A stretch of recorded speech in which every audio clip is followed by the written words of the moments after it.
Hey, previously we implemented the clear method for the transaction pool. Likewise, we also made a more advanced clear blockchain transactions method, which is going to allow nodes in the network to clear their transactions within the transaction pool if they're indeed present within a new blockchain that they replace. So the clear method is the final one that we need to set up this mine transactions functionality.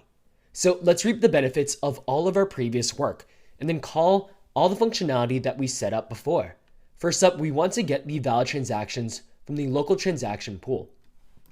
Let's make a local constant of valid transactions.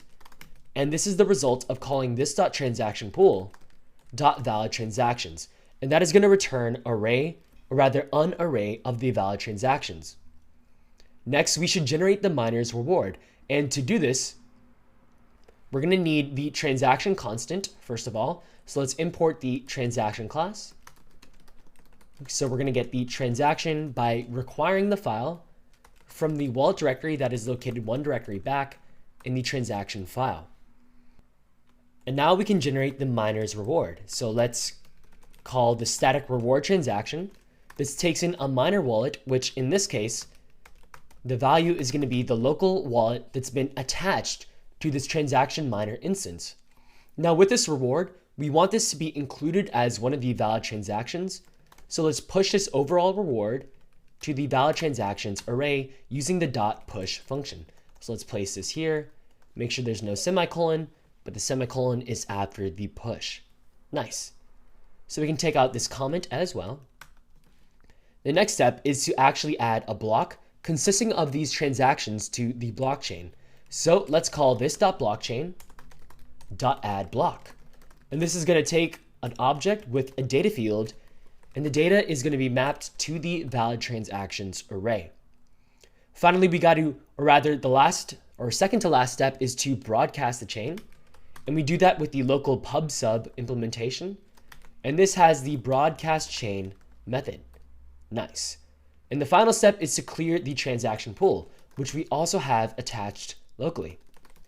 We'll call this.transaction pool.clear. Nice. Now that we have this mine transactions method completed, we're finally going to allow the user to interact with it via the API. So we're going to need to create a main transaction miner instance in the index.js file for the overall projects. So head to the main index.js file. We want the transaction miner class at the top. So let's grab the transaction miner.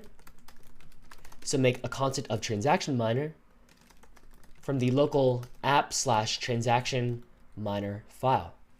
Nice. Now we can also instantiate this transaction miner after the pub sub.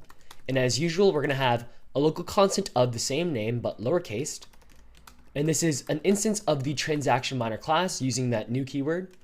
And we need to pass in the blockchain, the transaction pool, next the wallet, and finally the pub sub. And it's quite a long line, but it actually fits on the screen. So that's pretty cool. And now we're going to add a new request to mine the transactions. Essentially, that mine transactions method within the transaction miner class is going to be accessible through a GET request. So let's define that GET request. I'm going to collapse all of these so it's a little easier to see. But let's do this after the transaction pool GET method. So we're going to have a new GET method for /API/mine transactions. So that is the new endpoint.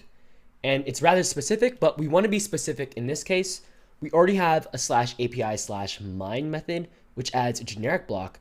So this one is going to specifically call that mine transactions method in order to add a block of transactions to the blockchain. And the result is that we're going to call transaction miner, again, .mine transactions.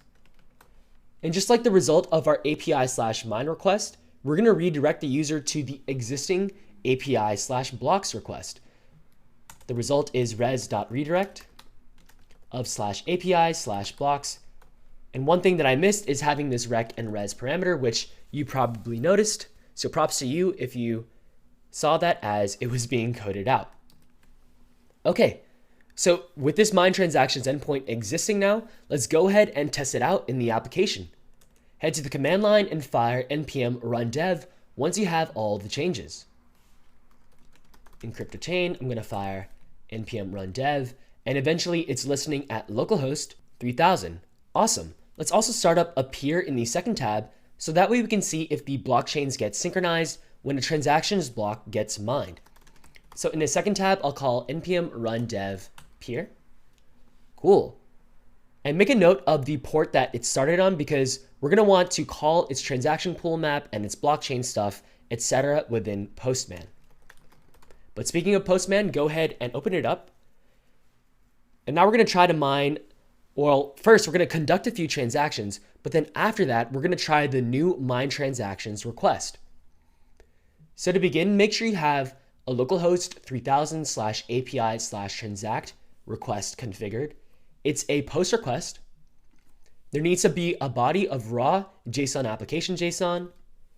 Make sure the JSON body is valid with double quotes.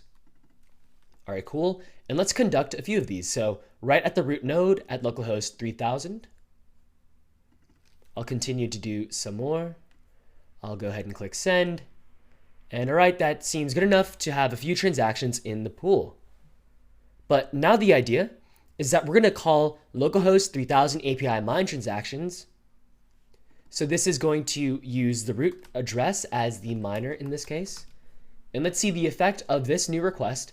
And actually, instead of overwriting this one, I'm going to make a get request on a new tab.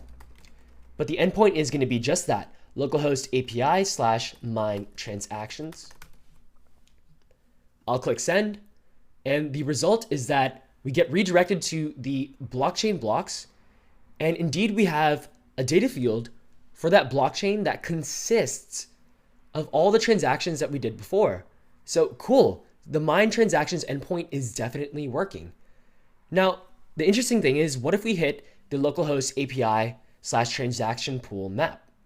So how about localhost 3000/API/transaction pool map? What is going to be the data response for this? And indeed, we get an empty field. So cool, our mine transactions functionality is working as far as clearing the transaction pool after the blockchain block was successfully added. Now, how about that second node? Head to the command line and make a note of the address of your second node. And as you can see, the pub sub implementation is doing its job and receiving messages. That is good to see.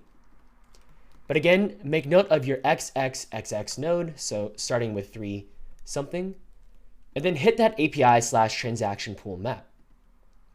Now, this time, the transaction pool map is actually full of data. So now we have out of sync transaction pools. So this means that peers can have pools with transactions that have already been mined to the blockchain. This is an issue because we don't want identical transactions to be counted twice in the blockchain history. Therefore, we're going to add the functionality to clear transaction pools across all nodes in the network if their blockchains are successfully replaced with transaction data next.